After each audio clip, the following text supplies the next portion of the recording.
हिंदू धर्म के पवित्र ग्रंथों में से एक श्री गीता जी में कुल 18 अध्याय है। हर अध्याय से व्यक्ति अपने जीवन की कई समस्याओं का समाधान पा सकता है। गीता में आप आइए आज हम जानते हैं गीता के दूसरे अध्याय का महत्व और लाभ क्या है।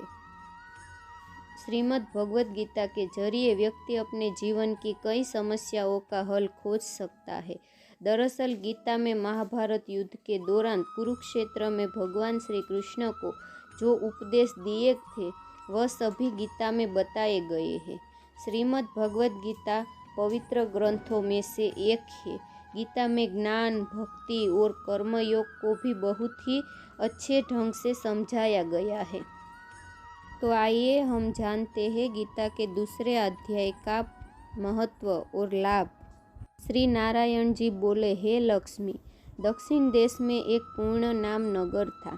वहाँ एक देव सुशर्मा बड़ा धनवान रहता था।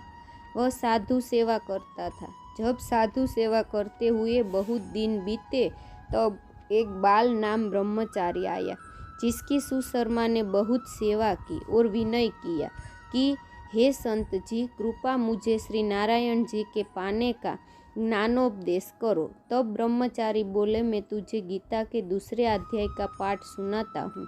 देव सुशर्मा ने कहा कि गीता जी के दूसरे अध्याय को सुनने से कोई आगे भी मुक्त हुआ है?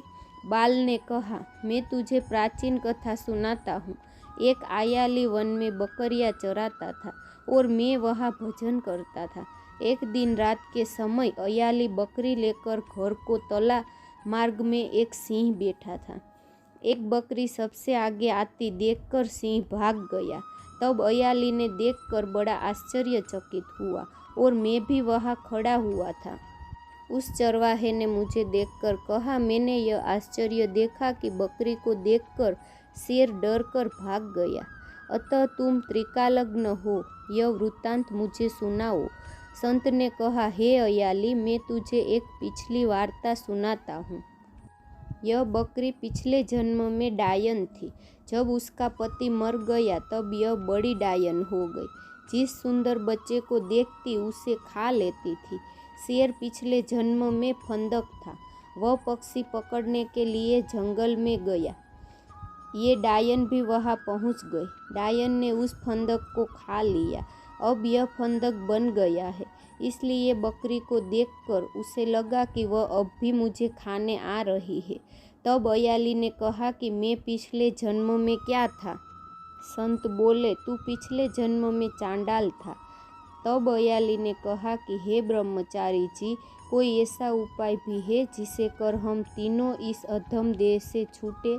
तब संत बोले, हम तुम तीनों का उद्धार करते हैं। एक बात सपनों भयानक पर्वत की कंदरा में एक शिला थी। उसमें श्री गीता जी का दूसरा अध्याय लिखा हुआ था। मैंने उन अक्षरों को उस शिला पर देखा था। अब मैं तुम्हें मन, वचन और कर्म एकाग्र करके सुनाता हूँ। तुम श्रवण करो। संत ने जब गीता जी के अक्षर सुनाए तो उनको सुनते ही तुरंत आकाश से विमान आए और उन तीनों को विमान पर बैठा के वैकुंठ लोक ले गए।